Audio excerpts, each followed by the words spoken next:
ప్రభుత్వ ఉద్యోగులు సమాజానికి సేవ చేయడంలో ముందుంటారని ఆంధ్రప్రదేశ్ కస్టమ్స్ కమిషనర్ ఆనంద్ కుమార్ పురపాలక అన్నారు. నెల్లూరు కొండాయిపాలెంలోని నగరపాలక ప్రాథమిక పాఠశాలలో నిర్మించిన అదనపు వసతుల ప్రారంభోత్సవ కార్యక్రమం జరిగింది. కార్యక్రమానికి ఆనంద్ కుమార్ ముఖ్య అతిథిగా విచ్చేశారు. ఆయనకి స్కూల్ ప్రధానోపాధ్యాయుడు భాస్కర్రావు ఘన స్వాగతం పలికారు.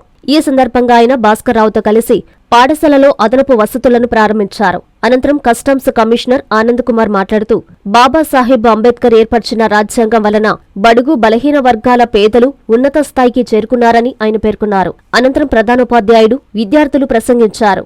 ఈ కార్యక్రమంలో CRC Nellore director SP Manoj Kumar, assistant commissioner customs Ushakiran, MEO Muralidhar, APWJ రాష్ట్ర కార్యదర్శి జయప్రకాష్, ఉపాధ్యాయులు, ఎస్ఎంసీ సభ్యులు, విద్యార్థులు, తల్లిదండ్రులు పాల్గొన్నారు. మా అసిస్టెంట్ కమిషనర్ ఉషాకిరణ్ గారు, సిఆర్సి డైరెక్టర్ శ్రీ మనోజ్ గారు, మండల్ ఎడ్యుకేషన్ ఆఫీసర్ మురళీధర్ గారు, మరి ఫోర్త్ ఎస్టేట్ అంటాం జర్నలిస్ట్, కొట్టినా తిట్టినా మంచిగా మాట్లాడినా మంచిగా మాట్లాడకపోయినా వాళ్ళ ఇంపాక్ట్ సమాజంలో ఎప్పుడు ఉంటుంది. మరి ఆ జర్నలిస్ట్ సంఘానికి సెక్రటరీగా, స్టేట్ సెక్రటరీగా ఉంటే జయప్రకాష్ గారు మన మధ్యలో ఉన్నాం, మనం తీసుకున్న డాక్టర్. మరి ఈ పాఠశాలకి పాఠశాల లేకుండా ఎవరు లేవు.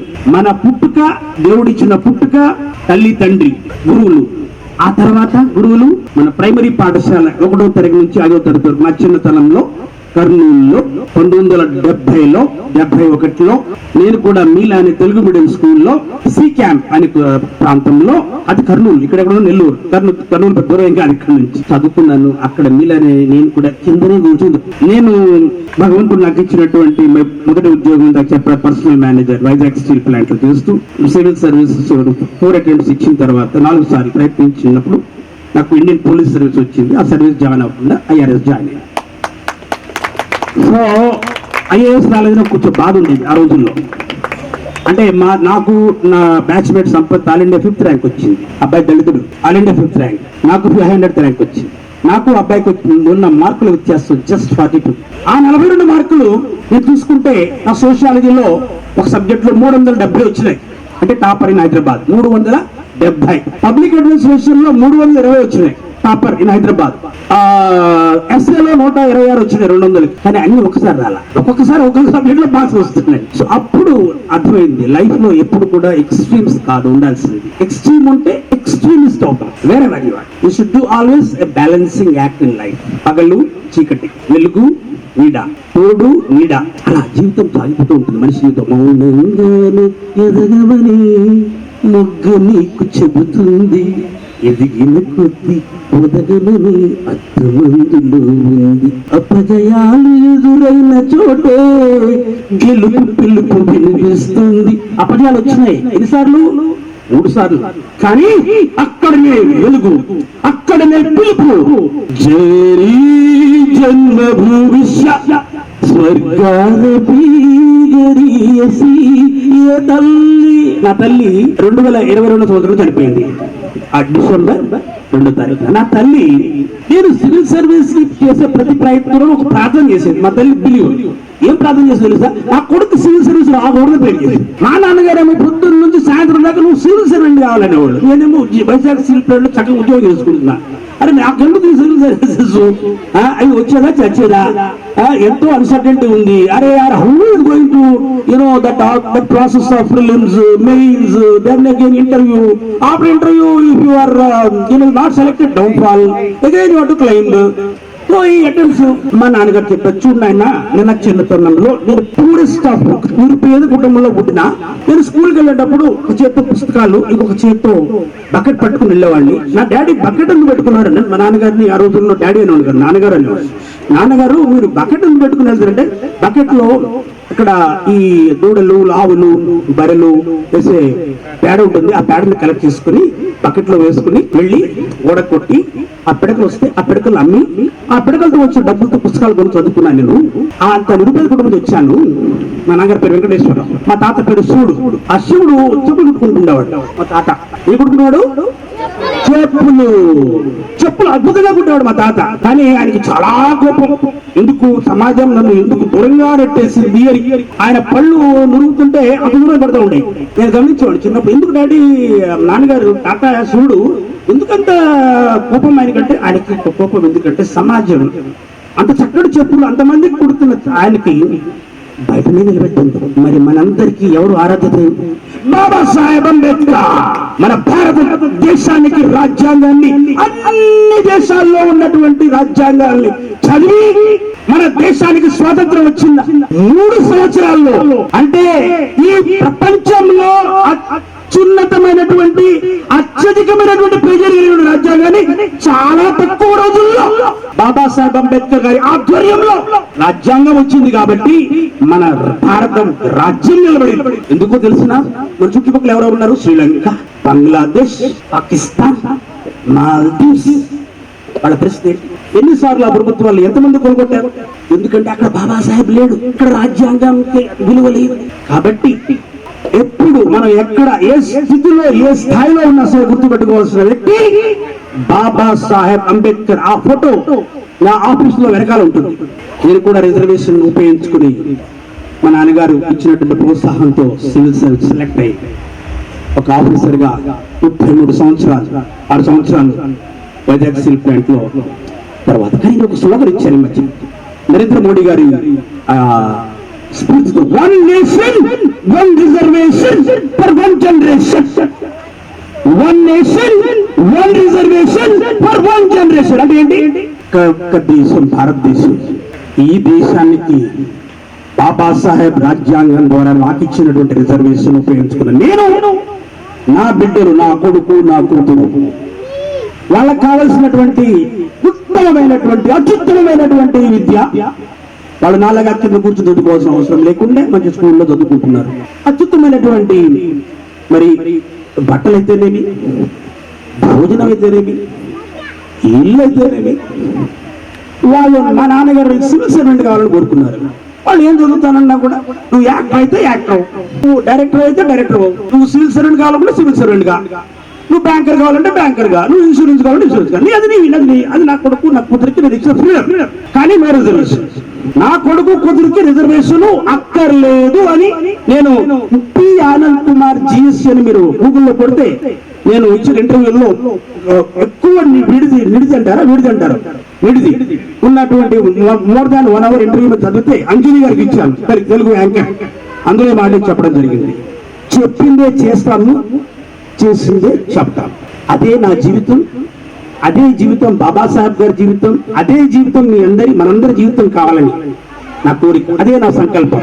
నేను ఐఏఎస్ కాలేజీలో బాధపడిన రోజుల్లో నరేంద్ర మోడీ గారు వచ్చారు. అంతకుముందు నాకు మునియప్ప గారు నాకు రైల్వే మినిస్టర్ గా నాకు ఒక అవకాశం ఇచ్చారు, ప్రైవేట్ సెక్రటరీ. అది ఎక్కువగా ఐఏఎస్ వాళ్ళే ఆ పోస్టులకు వెళ్తుండేవాళ్ళు. ఒక సెక్రటరీ ఇస్తే ఆ రోజుల్లో మన రైల్వేకి ఫండ్స్ లేవు. ఇప్పుడు నరేంద్ర మోడీ గారు రైల్వేస్ కి ఉన్న బడ్జెట్ లో 2,50,000 కోట్లు ఇచ్చినారు. ఎంత? ఎన్ని సున్నాలు ఉంటాయా లక్షకి? లక్షణంగా నువ్వు చెప్పు, లక్షకి ఎన్ని సున్నాలు ఉంటాయి? కోటికి 7 సున్నాలు ఉంటాయి. అది కరెక్ట్ గా మీరు చెప్పలేదు. 1,00,000 కోట్లు అని కదా కోటి చెప్తాడు ముందు. మరి లక్షకి ఎన్ని ఉంటాయి? 5. Very good. మొత్తం కొడితేనే 12 అంటే 2.50 లక్షల కోట్ల రూపాయలు ఎవరిచ్చారు? ప్రధానమంత్రి. ఎవరికి ఇచ్చారు? ఎందుకు ఇచ్చారు?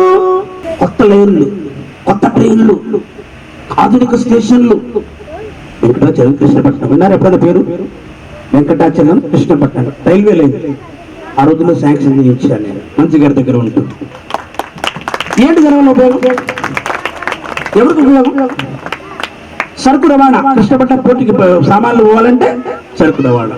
ఆ విధంగా నేను ఒక ఐఆర్ఎస్ ఆఫీసర్ అయి ఉండి గుంటూరు తెనాలి 129 కోట్లు ప్రాజెక్ట్ శాంక్షన్. ఇది ఆ రైల్వే లైన్ మీద నేను ఒక కంప్యూటర్ గా ఏసీ కాల చదువుకుని వెళ్తుండేవాడిని 3 సంవత్సరాలు. ఆ రైల్వే లైన్ గుర్తుపెట్టుకుని అప్పుడు రాజశేఖర రెడ్డి గారు చనిపోయినారు. రాజశేఖర రెడ్డి చనిపోకముందు మేము వెళ్ళి అడిగిన ఏంటంటే, వాళ్ళు 40 రైల్వే ప్రాజెక్టులు కావాలని అడిగితే మా దగ్గర డబ్బులు లేవల్ల, మా మంత్రి గారు చెప్పిన మాట, మా దగ్గర డబ్బులు లేవు, మీరు ఉచితంగా భూమి ఇచ్చి 50% డబ్బులు ఇస్తే నేను 10 ప్రాజెక్టులు శాంక్షన్ చేస్తా. ఏది వెనకబడిన ప్రాంతాల కంటే రాజశేఖర రెడ్డి గారు పెద్ద మనసుతో కడప బెంగళూరు నుంచి మొదలుపెట్టి గుంటూరు జనాలు లేకుండే విజయవాడ, మచిలీపట్నం, గుడివాడ, భీమవరం, నరసాపురం, నిడదవోలు అంటే ఆ సెకండ్ లైన్ ఉంది. అట్లా ఎన్నో లైన్స్ 10 రైల్వే లైన్స్ కి ఆయనకి ఇచ్చినారు.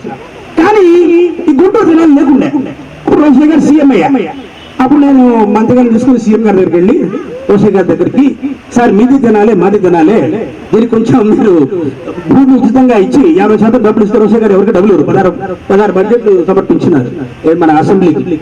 ఆయన వెంటనే స్పందించి, మన నోరు మంచిదైతే మన ఊరు మంచిదని చెప్తారు, ఆయన స్పందించి వెంటనే ఇవ్వడంతో ఆ ప్రాజెక్టు శాంక్షన్ తీసుకొచ్చి 3 సంవత్సరాల్లో, అంటే మామూలుగా 13 సంవత్సరాలు పట్టే రైల్వే ప్రాజెక్ట్ ని దానికి cost over run, time over run అంటారు. అంటే ఏంటంటే 100 రూపాయలు పెట్టిన ప్రాజెక్టు 300 రూపాయలు ఖర్చు చేయాల్సి వస్తుంది. 1000 రూపాయలు ఖర్చు, ఒక్క 100 రూపాయలు మీరు గుర్తుపెట్టుకోవాలా. ఒక 100 రూపాయలు రావాల్సిన ప్రాజెక్టు 1000 రూపాయలు అయితే ఎవరి డబ్బు? మీరు నేను కట్టే డబ్బు. జిఎస్టీ, ఇన్కమ్ ట్యాక్స్, కస్టమ్స్, పన్నుల మీద పన్నులు కడుతూ ఆ పన్నుల ద్వారా వచ్చే డబ్బుల్నే అభివృద్ధికి, పేదల పథకాలు, అభివృద్ధి పథకాలు డబ్బులు ఎక్కడ చూస్తున్నాయి? మనం కట్టే పన్నుల ద్వారా. ఆ పన్నుల్లో ఒక మేజర్ పోర్షన్ ఆ పన్నులు కట్టించుకునే అధికారం, కట్టించే అధికారం నాకు మా అసిస్టెంట్ కమిషనర్ ఉషా కిరణ్ గారికి భారత ప్రభుత్వం ఇచ్చింది. 27 సంవత్సరాల క్రితం నాకు, ఇంచుమించుగా 2 సంవత్సరాల క్రితం ఆమెకి. నా ద్వారా, ఇందాక చెప్పాను కదా ఐఏఎస్ రాలేదని బాధపడలేదని, నా ద్వారా ఇలాంటి అధికారుల ద్వారా, మళ్ళీ శ్రీనివాస్ గారు, మరి అక్కడ ఉన్నటువంటి అధికారుల ద్వారా ఆనంద్ కుమార్ అనే ఒక వ్యక్తి, ఇది ఒక లోయర్ మిడిల్ క్లాస్ లో మధ్య తరగతి కుటుంబంలో పుట్టినటువంటి ఆనంద్ కుమార్ 2 గేట్ల మధ్య, అంటే 2 రైల్వే లైన్లు, ఒక రైల్వే చెన్నై నుంచి ఢిల్లీ పోతుంది, ఇంకొక రైల్వే లైన్ రేపల్లి నుంచి గుంటూరు వెళ్తుంది. ఆ 2 గేట్ల మధ్య, ఆ 2 లైన్ల మధ్య చిన్నతనంలో కర్రా బిళ్ళ గోళీలు ఆడుకుంటూ వచ్చే వెళ్లే ట్రైన్స్ ని గూడ్స్ ట్రైన్ లెక్క పెట్టుకుని ఆనంద్ కుమార్ రైలు భవన్కి వెళ్ళి ఢిల్లీలో రైల్వే వ్యవస్థని శాసించగలిగినాడు. ఎవరు?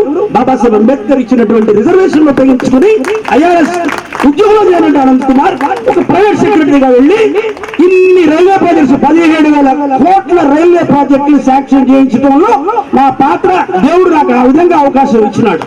అదే విధంగా మీ అందరికీ గుర్తుండే ఉంటుంది, విజయవాడలో కనకదుర్గ టెంపుల్ దగ్గర ఎప్పుడు హైదరాబాద్ నుంచి విజయవాడ ట్రాఫిక్ ఇదైపోతూ ఉంటుంది. ఏమైతుంది? Jam jam jam. అంటే ఆ జామ్ కాదు, అక్కడ జామ్ ట్రాఫిక్ జామ్. సో ఆమె తినాలని అలా అనుకుంటుంది. సో అయితే అది గుర్తుపెట్టుకుని సత్యనారాయణ గారు, సర్వే సత్యనారాయణ గారు నాకు ఇచ్చినటువంటి అవకాశం, రోడ్ ట్రాన్స్పోర్ట్ హైవేస్ మినిస్టర్ దగ్గర అక్కడ ఫ్లైఓవర్ కట్టించినాను. అక్కడ ఉన్న లోకల్ ఎంపీ అది రాకుండా అడ్డుపడుతుండేవాడు. దానికి కారణం ఏంటంటే ఆయనకు ఒక పవర్ ప్రాజెక్ట్ ఉండేది. ఆ పవర్ ప్రాజెక్ట్ కేబుల్స్ డిస్టర్బ్ అయితే అడ్డుపడుతుండేవాడు. ఆ అడ్డుని ప్రతిబంధకాలను అందుకని చెప్పి అపజయమైతే గెలుపు పిలుపు వినిపిస్తుంది. ఆ విధంగా రైల్వే ఏమన్నాను, ఆ ఫ్లైఓవర్ శాంక్షన్ చేయించడం ఆ పాత్ర కూడా ఉంది. ఆ విధంగా 35,000 కోట్ల రూపాయలు నా 21 సంవత్సరాలు, అంటే 27 సంవత్సరాలు 6 సంవత్సరాల డిపార్ట్మెంట్ బయట ఉన్నా 21 సంవత్సరాల్లో ప్రభుత్వానికి నా ద్వారా వచ్చిన 35,000 కోట్లు. ఎన్ని కొత్త రైళ్లు వచ్చి ఉంటాయి, ఎన్ని కొత్త రైల్వే లైన్లు వచ్చి ఉంటాయి, ఎన్ని కొత్త రోడ్లు వచ్చి ఉంటాయి, హైవేలు వచ్చి ఉంటాయి, ఎన్ని కొత్త పోర్టులు వచ్చి ఉంటాయి. ఎంతమంది పేదవాళ్లకు 80 కోట్ల మంది భారతదేశ జనాభాకి ప్రతి నెల 10 కేజీల బియ్యం, 10 కేజీల గోధుమలు, అంటే ఉత్తర భారతదేశం వాళ్ళకి గోధుమలు, దక్షిణ భారతదేశం వాళ్ళకి బియ్యము, 2 కేజీల చెన్న మన నరేంద్ర మోడీ గారు ఉచితంగా ఇస్తున్నారు. ఎప్పటి నుంచి? మనందరికి కోవిడ్ వచ్చినప్పటి నుంచి. మనందరికి కాదు, అంటే కోవిడ్ వచ్చినప్పుడు ఎవరైతే మరి కొనగలిగే శక్తి లేదో, తినగలిగే శక్తి ఉన్నా కొనగలిగే శక్తి లేదో వాళ్ళకి అప్పటి నుంచి ఇప్పటికి కూడా ఇస్తున్నారు. అక్కడి నుంచి వస్తున్న డబ్బులు జిఎస్టీ, ఇన్కమ్ ట్యాక్స్ నుంచి వచ్చిన డబ్బులే. 35,000 కోట్ల రూపాయలు ప్రభుత్వానికి ఆదాయం. వెంకటాచలం కృష్ణపట్నం దానికి కూడా మీరు నీ ఇచ్చిన జిఎస్టీ నుంచి డబ్బులే, ఇన్కమ్ ట్యాక్స్ నుంచి మీరు కట్టిన డబ్బులే. మళ్ళీ 20,000 కోట్లు ప్రాజెక్ట్స్. అంటే ఒక్క అనంత్ కుమార్ ఎక్కడో చిన్నతనంలో 2 రైళ్ల మధ్య స్పీడ్ గా వెళ్లే గూడ్స్ వ్యాగన్స్ 1, 2, 3, 4, 5 లెక్క పెట్టుకున్నాడు అనంత్ కుమార్. 50,000 కోట్ల సంపదను సృష్టించగలిగినాడు. ఎందుకని? కసి, ఆవేశం. శివుడు నా తాత సమాజం ఎక్కడో దూరం చూపించబడిన శివుడు మనవుడు అనంత్ కుమార్ ఒక ఐఆర్ఎస్ ఆఫీసర్ కలిగాడు. ఎందుకని? బాబాసాహెబ్ అంబేద్కర్ గారు ఇచ్చినటువంటి రిజర్వేషన్ గురించి. ఆ విధంగా నా ప్రయాణం జరిగింది. నాకు ఇంకా 1.5 years సర్వీస్ ఉంది. ఆ 1.5 years తర్వాత గవర్నమెంట్లోనే నాకు సర్వీస్ ముగుస్తుంది. ఆ తర్వాత సమాజంలో నా సర్వీసు నా ఆఖరి ఊపిరినంత వరకు నడుస్తూనే ఉంటుంది. ఆ రథాన్ని ఎవరు ఆపలేరు. ఎందుకంటే అది నాకు దేవుడిచ్చిన శక్తి. నా శక్తి కాదు, నా స్వశక్తి కాదు. నాకంటే తెలియగల వాళ్ళు, నాకంటే అధికులు, నాకంటే అందగాళ్ళు, నాకంటే బాహుబలులు ఎంతో మంది మా కాలనీలోనో, మా గ్రామంలోనో, మా జిల్లాలోనో, మా రాష్ట్రంలోనూ ఉన్న వాళ్ళు సెలెక్ట్ కాలేకపోయారు. నేను సెలెక్ట్ అయ్యాను. లక్షల మంది రాసేవాళ్ళు సివిల్ సర్వీస్ ఎగ్జామ్, లక్షల మంది రాసేవాళ్ళు. అయితే సెలెక్ట్ అయ్యేది కూడా ఒక 2,000 3,000 మంది సెలెక్ట్ అయ్యేవాళ్ళు. ప్రిలిమ్స్ నుంచి మెయిన్స్ 11,000 మంది మెయిన్స్ కి సెలెక్ట్ అయ్యేవాళ్ళు. 11,000 మంది నుంచి ఇంటర్వ్యూకి ఒక 800 మందో 1000 మందిలో సెలెక్ట్ చేసేవాళ్ళు. అందులో మళ్ళా ఒక సగమే, అంటే 1000 మందిని ఇంటర్వ్యూ సెలెక్ట్ చేస్తే 500 మంది సెలెక్షన్ వస్తుంది. ఆ 500లో మన ర్యాంకుని బట్టి మనకి IAS IPS బాబాసాహెబ్ అంబేద్కర్ పుణ్యమని 500 ర్యాంక్ వచ్చినా కూడా IRS వస్తుంది. అందుకని నేను ఈ రిజర్వేషన్ ఉపయోగించుకుని నా పిల్లలు కూడా రిజర్వేషన్ పెంచుకుంటే, ఈ రిజర్వేషన్ లేకుండా ఇంతకంటే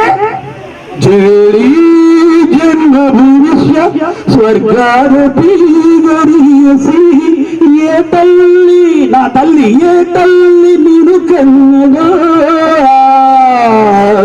తల్లినే కన్న భూమిరా జరీ జన్మభూరిష్య. భారత ప్రభుత్వం నేను చేసినటువంటి 27 సంవత్సరాల సేవలు గుర్తించి, నాయన అనంత్ కుమార్ నువ్వు ఎక్కడెక్కడో తిరుగుతున్నావు.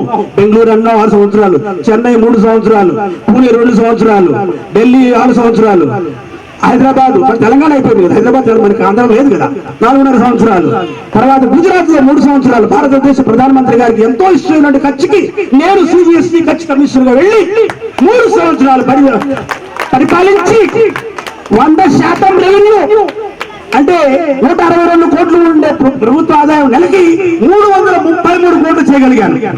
మా అధికారులు నాకు ఇచ్చినటువంటి మరి సహకారంతో 1990 కోట్లు ఉన్నటువంటి ఆదాయాన్ని సంవత్సరానికి 4,300 కోట్లు చేయగలిగినాను సంవత్సరానికి. అంటే 125% రెవెన్యూ ఆదాయం పెరిగింది. ఎంతటి కారణం ఎవరు? బాబాసాహెబ్ అంబేద్కర్. ఆ బాబాసాహెబ్ అంబేద్కర్ పుడిచింది ఎవరు? ఈ ఆనంద్ కుమార్ పుడిచింది ఎవరు? ఈ భాస్కర్ రావు గారికి అంత మంచి మనసు, అంత మీ అందరికీ సేవ చేసి ఉపయోగించిన ఏ పేరుతోనే పిలవండి, దేవుడు ఒక్కడే. ఆ దేవుడి మీద నమ్మకం ఉంటే, ఆ దేవుడి మీద మీరు భారం వేస్తే, బైబిల్ రాస్తుంది, ప్రయాసపడి భారం వేసుకుంటే సమస్తమైన వారలారా నా యొద్దకు రండి, నేను నీకు విశ్రాంతి కలుగజేయని చెప్పినాడు దేవుడు. ఆ విధంగా నీ భారాన్ని ఎందుకు మోస్తావు? నీ భారాన్ని దేవుడికి ఇచ్చి, దేవుడి మీద నీ భారాన్ని వదిలేసి నీ కృషి కర్మయోగి. భాస్కర్ రావు గారు ఒక కర్మయోగి. అసలు మోడీ గారికి కర్మయోగి అనే పేరు ఎక్కడ గుర్తుకొచ్చిందో ఈ భాస్కర్ రావు గారు చూస్తూనే గుర్తుకొచ్చి ఉంటుంది. ప్రభుత్వాధికారులు కూడా కర్మయోగిలాగా రాయాలని చెప్పినాడు.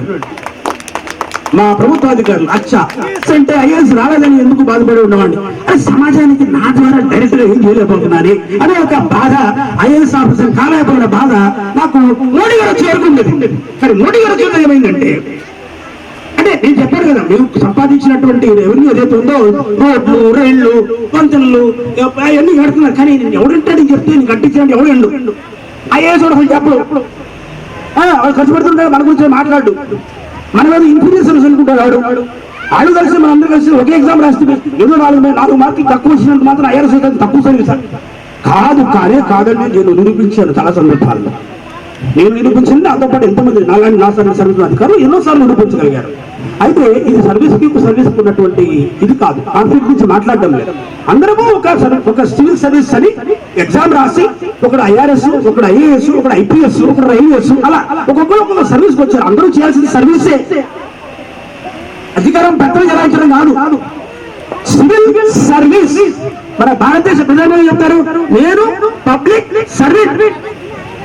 क्या बोल रहे? मैं मुख्य या प्रधानमंत्री जी क्या बोल रहे हैं? ये देश का मुख्य పారిశ్రామిక ఆయన కూడా ఈ దేశానికి ప్రప్రథమ సర్వీస్ చేసేది ప్రధానమంత్రి గారు. ఆ తర్వాత ఆయన ఇచ్చిన సర్వీస్ అదొక సర్కిల్. తర్వాత రాజమండ్రి అంటే కాకినాడ అంటే రాజమండ్రి, పశ్చిమ గోదావరి, తూర్పు గోదావరి అంటే ఇంతకుముందున్న జిల్లాలు అన్డివైడెడ్ డిస్ట్రిక్ట్స్ అని చెప్తున్నారు. అక్కడ ఒక సర్కిల్ ఉంది, గుంటూరులో ఒక సర్కిల్ ఉంది. అదేంటి? గుంటూరు, నెల్లూరు, ప్రకాశం అన్డివైడెడ్ డిస్ట్రిక్ట్స్. అది అక్కడ మీరందరూ వస్తారు. ఆ తర్వాత నేను వెళ్ళాను తిరుపతి, అదంటే రాయలసీమ రీజన్. ఇది సర్కిల్స్ లో నాడు వచ్చిన వెంటనే చెప్పాను, అది మనం కొన్ని స్వచ్ఛ భారత్ ప్రాజెక్ట్ ఇచ్చారు. ఎందుకని? ప్రధానమంత్రి మోడీ గారు భారతదేశ ప్రధానమంత్రిగా ప్రమాణ స్వీకారం చేసి సెక్రటరీలు ఉంటారంటే చీఫ్ సెక్రటరీ ఆ స్థాయిలో వాళ్ళకంటే పైసలు సెక్రటరీ అని చీపురు పట్టుకుని రమ్మని చెప్పారు. ఏం పట్టుకోమని చెప్పారు? చీపురు. ఎందుకు? స్వచ్ఛ భారత్. మీ ఆఫీసుల్లో మొదలు పెట్టండి స్వచ్ఛ భారత్, మీ ఆఫీసు పరిసర ప్రాంతాల్లో మొదలు పెట్టండి. ఆ తర్వాత పేదలు ఉన్న కాలనీలకు వెళ్ళండి, పేదలు ఉండే స్కూళ్ళకి వెళ్ళండి, పేదలు ఉండే గ్రామాలకు వెళ్ళండి. అక్కడ వాళ్ళకి ఏమి అవసరాన్ని గుర్తించి మీరు ఒక్కొక్క పథకం ఇస్తే నేను డబ్బులు ఇస్తా. ఎవరు? భారతదేశ ప్రధాని. ఇప్పుడు మీకు వచ్చిన టాయిలెట్ ఎవరు ఇచ్చారు? ఆనంద్ కుమార్ ఇవ్వలా, మోడీ గారు ఇచ్చారు. స్వచ్ఛ భారత్ మిషన్ లో ఇచ్చారు. ఆయన ఇచ్చిన డబ్బులు నేను గుర్తించి నాకు 5 సర్కిల్స్ అని చెప్పారు కదా, 5 సర్కిల్స్ 5 ప్రాజెక్ట్స్ మాత్రమే ఇవ్వగలిగారు. 10 ప్రాజెక్టులు ఏమంటే 5 ఇచ్చారు. అది కూడా మార్చి నెల సమీపించే టైంలో జనవరిలో ఇచ్చారు. నాకు వీళ్ళు ఏమంటే పడితే అప్పుడు ఇచ్చారు. ఇస్తే ఆ ఇచ్చిన 5 సర్కిల్లో నాకు గుర్తు పెట్టుకుని ఈ స్కూల్ కూడా డబ్బులు ఇవ్వాలని మీ ఒక్క సర్కిల్కే డబ్బులు ఇవ్వగలిగాను. వాళ్ళు ఖర్చు పెట్టుంటే ఇంకా ఇచ్చుండేవాళ్ళు.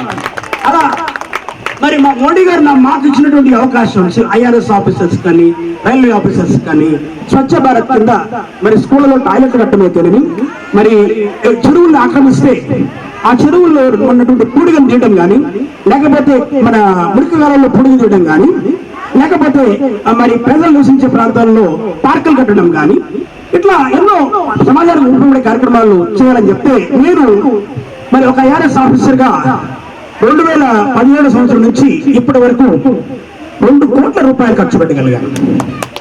తెలంగాణలో మరి మారుమూల ప్రాంతంలో 10 కాలనీలు కట్టించిన, జిఎస్టీ భవన్ హైదరాబాద్ లో ఫస్ట్ గవర్నమెంట్ బిల్డింగ్ పైన రూఫ్ టాప్ సోలార్ ప్రాజెక్ట్ చేయించిన, water harvesting plant first government building చేయించిన. కోవిడ్ వచ్చిన తర్వాత ఫస్ట్ వేవ్ సెకండ్ వేవ్ మధ్యలో చెన్నైలో కొరకూరు లేక్ దగ్గర 1000 ఎకరాల లేకులో 400 ఎకరాల అగ్రహారం లేకులో అంటే వైజాగ్ లో ఉండే స్టీల్ ప్లాంట్ లో వాళ్ళు సారు 5 years దాదాపు అక్కడ వర్క్ చేశారు. 17,000 6 years 17,000 మంది వర్కర్స్ అక్కడ పనిచేస్తుంటే హెడ్ ఆఫ్ ద డిపార్ట్మెంట్ గా అక్కడ సార్ వర్క్ చేశారు. దాని తర్వాత ఐఆర్ఎస్ కి వాళ్ళు 1997లో సెలెక్ట్ అవడం జరిగింది. తర్వాత 1999 2005 వరకు సారు డిప్యూటీ కమిషనర్ చెన్నైలో వారు తమ యొక్క అమూల్యమైన విధులు నిర్వహించడం జరిగింది. 2005 2007 జాయింట్ కమిషనర్ గా పూణేలో వారి యొక్క విధులు నిర్వహించడం జరిగింది. 2007 2009లో ప్రైవేట్ సెక్రటరీగా యూనియన్ మినిస్ట్రీ ఢిల్లీలో, మన దేశ రాజధాని ఢిల్లీలో వారు వర్క్ చేయడం జరిగింది 2 years. తర్వాత 2009 నుంచి 2015 వరకు అడిషనల్ కమిషనర్ గా హైదరాబాద్ లో వారి యొక్క విధులు నిర్వహించడం జరిగింది. 2015 2019గా కమిషనర్ గా చెన్నైలో వారు వర్క్ చేయడం జరిగింది. మరి 2019 2021కి వరకు సిజిఎస్టి కమిషనర్ ఇన్ గుజరాత్ లో ఉన్నటువంటి భూకంపం వచ్చిన ప్రాంతం కచ్లో వారు తమ యొక్క అమూల్యమైన విధులు నిర్వహించడం జరిగింది. మరి లాస్ట్ ఇయర్ 2024 ఆగస్టులోనే సారు మన ఆంధ్రప్రదేశ్కి రావడం జరిగింది. మరి అప్పటి నుంచి ఆ నెలలోనే వచ్చినట్టున్నారు సారు. ఆ నెలలో రావడం, మా పాఠశాలకు రావడం, మరి ఈ కార్యక్రమాన్ని వారు గుర్తు పెట్టుకొని ఈ కార్యక్రమం అంటే పిల్లలకు కావాల్సిన నీడ్స్ స్వచ్ఛతా ప్రాజెక్ట్ కింద చేయడం జరిగింది. చూసారా, అంత పెద్ద అధికారి మన పాఠశాలను గుర్తు పెట్టుకోవడం అంటే అది చిన్న చిత్క విషయం కాదు. ఒకసారి గట్టిగా క్లాప్స్ కొడదాము, ఎందుకంటే ఆ విలువ నాకు తెలుసు. కాబట్టి పిల్లలు ఆ టాయిలెట్ నిర్మించారు, నేను ఉన్నా లేకపోయినా జాగ్రత్తగా వాడుకోండి. మీకు అన్ని ఫెసిలిటీస్ ఈ పాఠశాలలో గవర్నమెంట్ సహకారం, ప్రభుత్వ సహకారంతో నాడు నేడు పనుల కింద ఒక అడిషనల్ క్లాస్ రూమ్, టాయిలెట్ ఇచ్చున్నారు. ఈ బిల్డింగ్ లేదు టాయిలెట్, ఆ బిల్డింగ్ లో ఉన్నాయి బాయ్స్ గర్ల్స్ కి, ఈ బిల్డింగ్ లో లేదు. ఈ బిల్డింగ్ లో నుంచి యువతలకు రావాలంటే చాలా ఇబ్బంది పడేవాళ్ళు. ఈ పక్క బండ్లు వాహనాలు స్పీడ్ గా వచ్చేటి, స్పీడ్ బ్రేకర్లు వేయించాను, అయినా కానీ వచ్చేసేటి బండ్లు. పిల్లలు తెలియదు, వాళ్ళకి స్పీడ్ గా వచ్చేస్తారు యూరినల్కి. అటువంటిప్పుడు ఇవన్నీ గమనించి నేను ప్రయత్నాలు చేయడం జరిగింది, ఎంతో మందికి తెలియజేయడం జరిగింది. మరి మన సార్ దృష్టికి తీసుకోబోగా తీసుకుపోవడం వెంటనే ఆగస్టు 24, 2024 నా జీవితంలో ఒక అద్భుత దినం. ఈ రోజు కూడా నా జీవితంలో ఒక అద్భుత దినం. ఎందుకంటే అంత పెద్ద అచీవ్మెంట్, అది సాధించిన వారికే తెలుస్తుంది. ఒకసారి గట్టిగా సార్ క్లాప్స్ కొడదాము. మరి బాలయ్య గారు కాంట్రాక్టర్ గా దీన్ని చేయడం జరిగింది. మరి సారు దీనిలో ఎటువంటి ఒక పైసా కూడా ఆదాయం చూసుకోలేదు ఆయన. ఎందుకంటే ఎంత అమౌంట్ గవర్నమెంట్ శాంక్షన్ చేసింది దానికంటే నేను ఇంకా ఎక్కువ పెట్టాను సార్ అని ముందుకొచ్చి సారు దగ్గరుండి నాకు టైల్స్ కూడా కొన్ని సార్ చెప్పల ఫస్ట్ లో నేను కుమార్ పులపాక ఐఆర్ఎస్ గారు, మరి సిఆర్సి డైరెక్టర్ గారు మనోజ్ కుమార్ గారు, AP working journalist state secretary అయిన జయప్రకాష్ గారు, మరి హెడ్ మాస్టర్ గారు భాస్కర్ రావు గారికి నా ప్రత్యేకమైన మరి నమస్కారములు. వచ్చిన పిల్లలు, పేరెంట్స్, మరి అతిథులు అందరూ కూడా నా హృదయపూర్వకమైన నమస్కారాలు తెలియజేస్తున్నాను. ఈ దినము ఈ కార్యక్రమము ఇక్కడ జరగడానికి మరి మూల కారణము మా కమిషనర్ గారు అని నేను చెప్పాలి. ఎందుకనంటే సార్ లాస్ట్ టైం ఆగస్ట్ 24వ తేదీ ఇక్కడికి వచ్చారు. ఆ రోజు ఇక్కడ ఒక చెట్లు నాటే కార్యక్రమం స్వచ్ఛత కింద ఈ కార్యక్రమాన్ని ఆర్గనైజ్ చేయడం జరిగింది. ఆ రోజు సారు ఎంత ఫ్రీగా అంటే ఒక అఫీషియల్ క్యాడర్ లో ఉన్న మాకు ఎప్పుడు కూడా ఆ బాధ్యతలు మాత్రమే గుర్తొస్తాయి. కానీ మేమందరం మా కమిషనర్ గారి దగ్గర నేర్చుకున్న విషయం ఏంటంటే ఆఫీస్ లో ఉన్నప్పుడు ఆఫీస్ వర్క్ ఖచ్చితంగా చేయాల్సిందే, బయట ఉన్నప్పుడు సమాజం గురించి కూడా మనము చాలా బాధ్యత కలిగి మనం జీవించాలన్న విషయాన్ని సార్ మొన్న ఇక్కడికి వచ్చినప్పుడు ఆయన మాటల్లో కానీ మరి అది చేతల్లో కానీ చేసి చూపించారు. మరి ఒక్కసారి మీరందరూ కూడా చేతులు తట్టాలని నేను మనవి చేస్తున్నాను. ఎందుకనంటే ఈరోజు ఈ కార్యక్రమం జరగాలి అనంటే మరి సార్ తీసుకున్న ఇంట్రెస్ట్, మాకు చాలా ఫైల్స్ వస్తూ పోతుంటాయి, కానీ స్వచ్ఛత కింద సార్ ఇక్కడ ఏ మాట అయితే చెప్పారో మేము ఆఫీస్ టెన్షన్స్ లో మర్చిపోయాం, కానీ సార్ గుర్తుగా మరి నెల్లూరులో ఈ స్కూల్ విషయాన్ని గుర్తు చేసుకొని మరి ఈ ఫైల్ విషయంలో సార్ మూవ్ చేశారు. సార్ గ్రాంట్ చేస్తేనే మనకి ఈ రోజు అక్కడ ఆ టాయిలెట్స్ కానీ గర్ల్స్ కి టాయిలెట్స్ లేవు ఇక్కడ. మరి ఆ విషయం సార్ హెడ్ మాస్టర్ గారు లాస్ట్ టైం చెప్పారు. మరి అది సార్ చాలా గుర్తు పెట్టుకొని ఆ బాత్రూమ్స్ కట్టించే విషయంలో కానీ అక్కడ వాటర్ ఫెసిలిటీ, పిల్లలు చేతులు కడుక్కోవడానికి వాటర్ ఫెసిలిటీ కానీ ఇవన్నీ లేకపోయేసరికి సార్ స్వచ్ఛత కింద మరి ఆ గ్రాంట్ ని ఈ స్కూల్ కి ఇవ్వడం జరిగింది. తద్వారా అవన్నీ కట్టడం జరిగింది. దానికి మళ్ళీ మేము ఎంచుకున్న వ్యక్తిని కూడా బాలయ్య గారు, ఎందుకనంటే తను కూడా స్వచ్ఛంద సేవా కార్యక్రమాలు చేస్తారు. మేము ఒకటే చెప్పాము, ఇది గవర్నమెంట్ కి సంబంధించిన ప్రాజెక్ట్ గనుక మీరు చాలా నమ్మకంగా ఒకవేళ ఏదైనా తక్కువ అయినా పర్వాలేదు మీరు కొంచెం చూసి చేయండి అంటే ఆయన నిజంగానే మంచి హృదయంతో మరి అవి కట్టించడం కూడా జరిగింది. ఈ దినము ఇవన్నీ కూడా జరిగాయి అనంటే ఒక మంచి మనసు అనేది చాలా అవసరం. ఆ మంచి మనసు కలిగిన కమిషనర్ గారు మాకుండడం కూడా మాకందరికి కూడా చాలా అది ఒక స్ఫూర్తినిస్తుంది.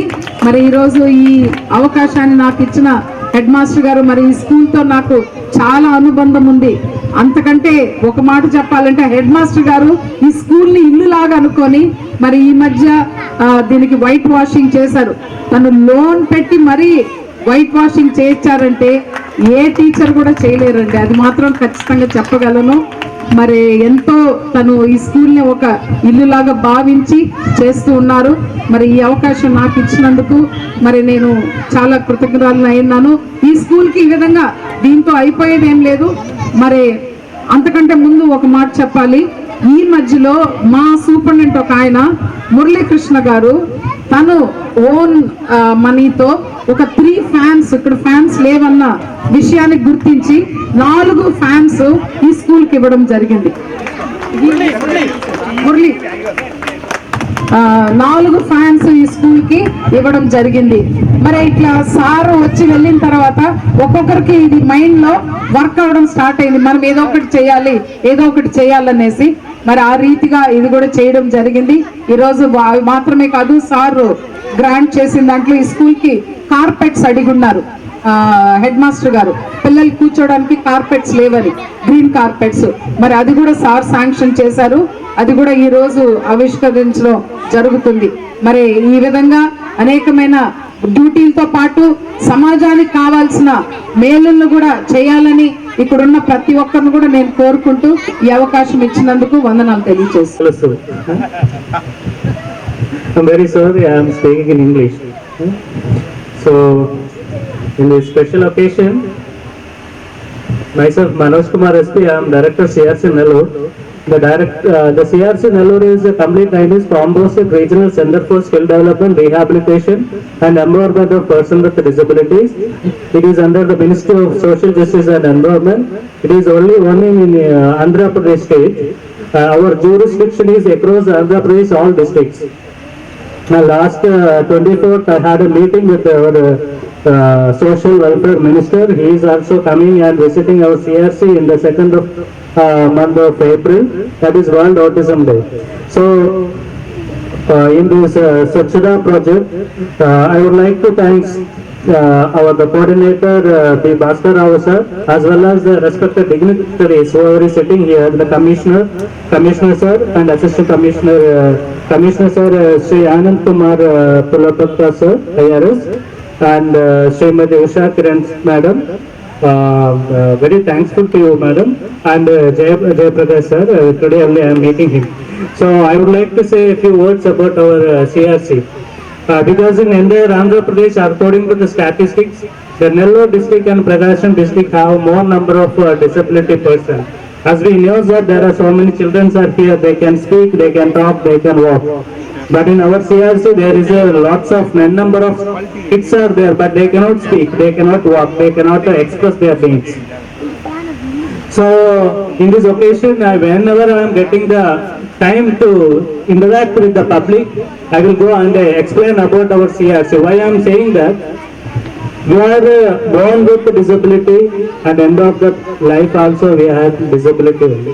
In the meantime, being as a normal person has a temporary condition. Anytime we will be in disabled in our life.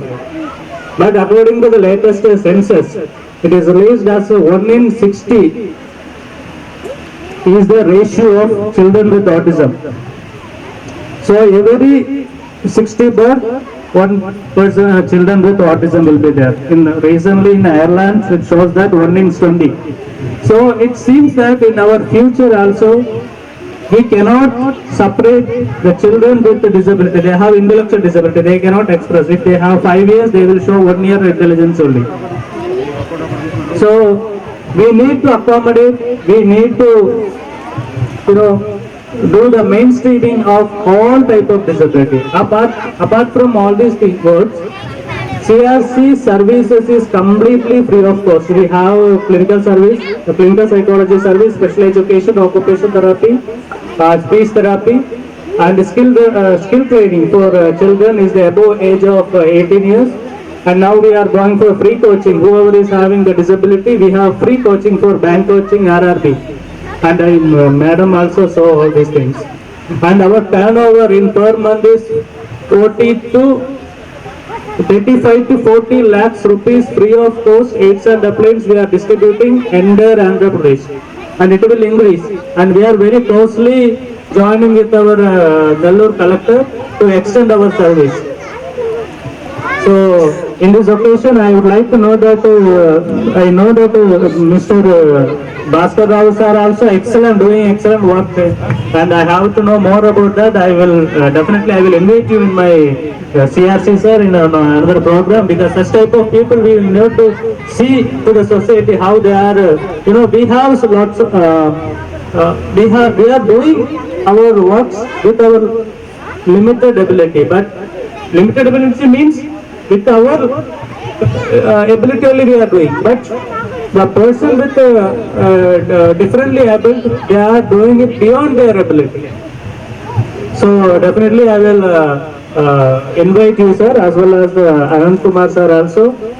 I will definitely should visit our CRC sir, and Okay, Usha Kiran madam, no words. She is as part of our CRC nowadays. Thank you so much for inviting me. అభిమానిస్తాను. అలాంటి పాట పాడి యువతలో విద్యార్థుల్లో ఉత్తేజం కలిగించినటువంటి ఆనంద్ కుమార్ గారు, మనోజ్ కుమార్ గారు నెల్లూరులో ఒక అధికారిగా కాకుండా ఏ సేవా కార్యక్రమంలో ముందుండే ఉషా కిరణ్ మేడం గారు ఈ స్కూల్కు రూపకల్పన చేసి కర్మగా సుదీర్ఘకాలం వివరించిన హెడ్ మాస్టర్ భాస్కర్ రావు గారు, ఇతర సోదరీమణులారా, నేను ఎక్కువసేపు ఏం మాట్లాడను. 36 సంవత్సరాల నుంచి కేంద్ర స్థాయిలో రాష్ట్ర స్థాయిలో జర్నలిస్ట్ నాయకుడిగా ఉన్న నాకు పాజిటివ్ ఆలోచనలు ఉండవు. ఆలోచనలు ఏమన్నా ఉంటే ఆనంద్ కుమార్ గారిని చూసినాక కలిగినాయి. మీడియా అంటే నెగిటివ్ రాయడమే. ఒక చిన్న ఉదాహరణ చెప్తా. మనం వెళ్తూ ఒక చిన్న రాయి, అదే మన మోటార్ సైకిల్ కింద పడి బస్సుకు తగిలింది అనుకోండి, మా వాళ్ళు రికార్డు కూడా చేస్తున్నారు. బస్సుకు తగిలితే అద్దాలు పగులుతాయి, వెంబడే రాసేస్తాం ఎల్టీటీ కుట్టుందా, నక్సలైట్ల కుట్టుందా, జిహాది కుట్టుందా, అది ఏముండదు, రాయి తగులుతుంది పోతుంది. కానీ 1 కోటి రూపాయలు ఇస్తే 1 కోటి రూపాయల వితరణ ఒక లైన్ మాత్రమే ఉంటుంది. అలాంటి జర్నలిస్ట్ నాయకుడిగా ఇప్పుడు ఇక్కడ చెప్పేటందుకు ఆనంద్ కుమార్ గారు కానీ, ఉషా కిరణ్ మేడం కానీ, మనోజ్ కుమార్ గారు అభినందన అనేది చాలా చిన్న మాట అవుతుంది. ఎందుకంటే సేవ చేయాలి, సహాయం పడాలనేది మనసులో ఉండాలి, పెదాలపై కాదు మనసులో ఉండాలి. వారు చెప్పినప్పుడు నాకు కూడా నమ్మకం లేదు. చాలా మంది ఆఫీసర్లను చూసాను నేను 36 ఏళ్ల లోపల. ఈ కార్యక్రమం ఇంత తొందరగా జరుగుతుందని ఇక్కడ వారు చెప్పిన మాటని ఇక్కడ వారు ఒకరు చెప్పినా ఇక్కడ అధికారులు చేయడం కష్టం. ఎందుకంటే ఒక ఈ డిస్టెన్స్ ఉంది ఆఫీసర్స్కు ఆ అధికారులకు. కానీ అన్ని అధిగమించి ఉషా కిరణ్ మేడం గారు, సారు ఆనంద్ కుమార్ గారు వారు ఇచ్చిన ప్రామిస్ నిలబెట్టుకున్నందుకు వారికి అభినందనలు తెలియజేస్తూ, ఆఫీసర్లు ఉద్యోగస్తులు అంటే సమాజంలో భాగమే, సమాజ సేవ కోసమే ఉన్నారు. కానీ పరిస్థితులు మారినాయి. కానీ అలాంటి సేవకులు ఉన్నారని కూడా వీళ్ళని చూస్తే నాకు గుర్తొస్తుంది. నేను అభిప్రాయం అయితే మార్చుకోలేదు, ఆలోచిస్తున్నా. కాబట్టి వారికి నేను ఎలా థ్యాంక్స్ చెప్పాలో కూడా అర్థమవుతుంది. ఆనంద్ కుమార్ గారికి వారి భాష, తెలుగులో వారికి ఉన్న పట్టు సహజంగా ఏంటంటే ఒక జిల్లా ఆఫీసర్స్, రాష్ట్ర ఆఫీసర్లకు తెలుగు భాష అంటే చులకన భావం. తెలుగు ఏందిలే అంటారు. కానీ వారి తెలుగు భాష పట్టు నేను చాలా విచిత్రంగా చూసా. ఎంత స్పష్టంగా ఉంది, తెలుగు భాషే స్పష్టం. అందులో వారు పలికిన పలుకులు, వారు ఒక IRS అధికారి కాకుండా ఒక తెలుగు అభిమానిగా, తెలుగు భాష ప్రేముడిగా మాట్లాడారు. వారికి కృతజ్ఞతలు, ధన్యవాదాలు తెలియజేస్తూ అధికారులందరూ కూడా వీళ్ళని స్ఫూర్తిగా చూసుకొని సమాజం కోసం, ముఖ్యంగా విద్యార్థుల కోసం, విద్యాలయాల కోసం సేవ చేయాలని ఆలోచిస్తూ ఈ అవకాశం ఇచ్చినందుకు ధన్యవాదాలు. Thank you very much. పనిచేస్తున్న భాస్కర్ రావు సార్కి కూడా మా నమస్కారములు. టీచర్స్ అందరికీ మా ధన్యవాదాలు. గత 3 సంవత్సరాల నుంచి పిల్లలకి ఈ అవతల సైడ్ బిల్డింగ్ వైపు వాష్రూమ్స్ లేవని సారు కొంతమంది పెద్దల దృష్టికి తీసుకెళ్ళడం జరిగింది.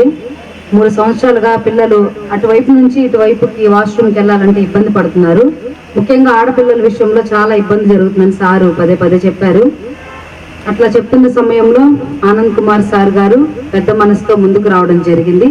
గత సంవత్సరంలో సార్ దృష్టికి ఈ విషయం తీసుకెళ్లడం వల్ల సారు మంచి హృదయంతో ముందుకు వచ్చి ఈ టాయిలెట్స్, ఈ హ్యాండ్ వాషింగ్స్ ఏర్పాటు చేసినందుకు పాఠశాల తరపు నుంచి, SMC చైర్ కమిటీ మెంబర్స్ అందరి తరపు నుంచి, విద్యార్థులందరి తరపు నుంచి మా హృదయపూర్వక ధన్యవాదాలు, నమస్కారాలు తెలియజేసుకుంటున్నాం సార్. చాలా థ్యాంక్ యూ సార్. వేదిక మీద ఉన్న respected Shri Anand Kumar Pulapaka, IRS commissioner of customs and central taxes గారికి, respected Shrimati CH Usha Kiran IRS assistant commissioner of central taxes గారికి, respected Shri CH Mahesh Babu 20th division corporator గారికి, respected Shri SP Manoj Kumar CRC director గారికి, రెస్పెక్టెడ్ జయప్రకాష్ APOWJ అధ్యక్షులు గారికి, respected Shri M Bhaskar Rao head master గారికి నా యొక్క నమస్కారాలు.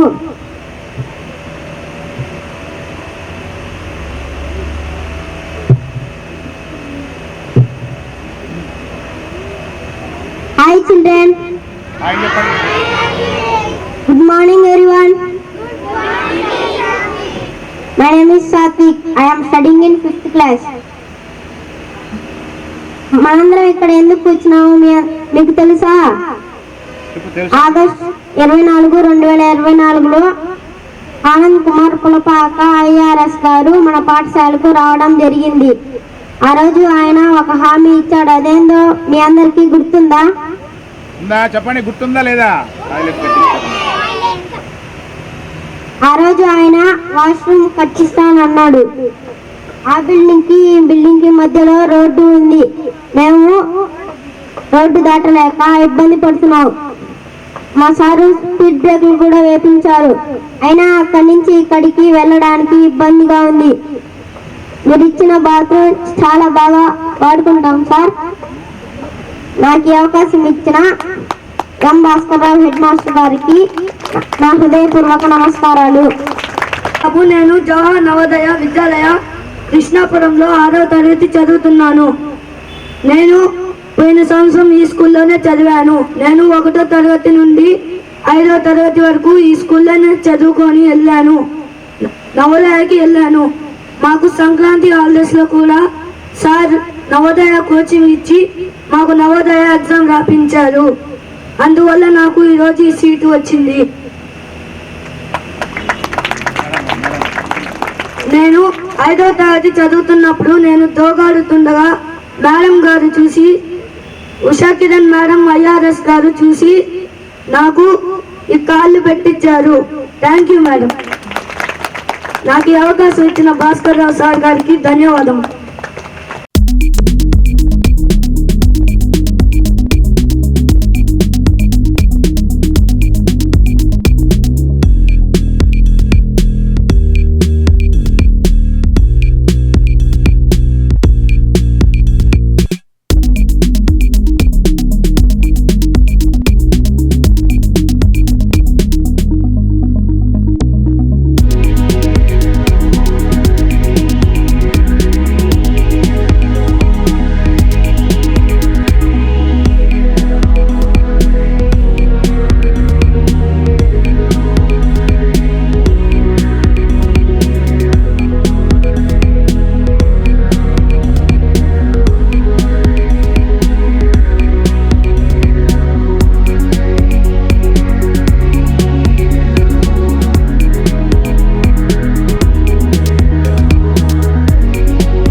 God, please subscribe to N3 TV. Vishwasai educational society వారి Vishwasai JEE topper program NIT లేదా IITలో సీట్ సాధించడమే మీ లక్ష్యమైతే ఆ లక్ష్యాన్ని మీకు మరింత చేరువ చేస్తుంది Viswasai JEE stars elite batch. The salient features of JEE stars elite batch. కేవలం 36 మంది విద్యార్థులు కలిగిన లిమిటెడ్ బ్యాచ్ ద్వారా ప్రతి విద్యార్థి మీద ప్రత్యేకమైన శ్రద్ధ, ఎందరో విద్యార్థులని IIT ర్యాంకర్స్ గా మార్చిన మా అనుభవజ్ఞులైన ఉపాధ్యాయ బృందం, నిపుణులచే ప్రిపేర్ చేయబడిన విశ్వసాయి యూనిక్ స్టడీ మెటీరియల్ మరియు ప్రతి విద్యార్థికి ప్రత్యేకమైన doubt clearing sessions, maths, physics, కెమిస్ట్రీలలో 10,000కు పైగా ప్రాక్టీస్ ప్రాబ్లమ్స్ తో step by step salvation, quick problem solving, revision booklet, full length JEE advanced mock test. 2025-26 సంవత్సరానికి గాను విశ్వసాయి వారి జేఈఈ స్టార్స్ ఇలైట్ బ్యాచ్ లో చేరండి. విశ్వసాయి అంటేనే తల్లిదండ్రుల నమ్మకం, విద్యార్థుల విజయం. Viswasai educational society, Nellore, Tirupati.